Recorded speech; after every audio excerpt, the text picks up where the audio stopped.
নমস্কার বন্ধুরা, আমি আজকে বেগুন ভাজা দেখাবো গরম গরম ভাতের সাথে। দেখুন নিজের বাড়িতে লাগানো এই বেগুন গাছগুলো খুবই সুন্দর হয়েছে, বড় বড় বেগুন হয়। তো এই গাছ থেকে তুলে নেব। এই দেখুন দুটো বেগুন তুলে এনেছি ভাজা করার জন্য।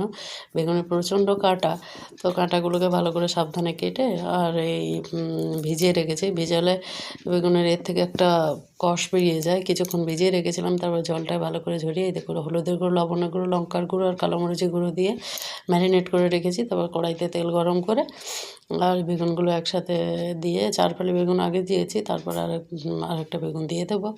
দিলে এই দুবার করে ভাজা হয়ে যাবে। ওটা ভাজা হয়ে গেছে, এপিট ওপিট করে লাল লাল করে ভেজে নিতে হবে, ব্রাউন কালার করে।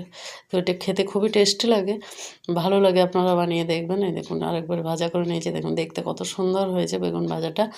গরম গরম ভাতের সাথে মুগ ডাল দিয়ে খেতে এত সুন্দর লাগবে খেতে। তো আপনারা এইভাবে ভাজা করবেন, খুবই সুন্দর লাগবে। ধন্যবাদ।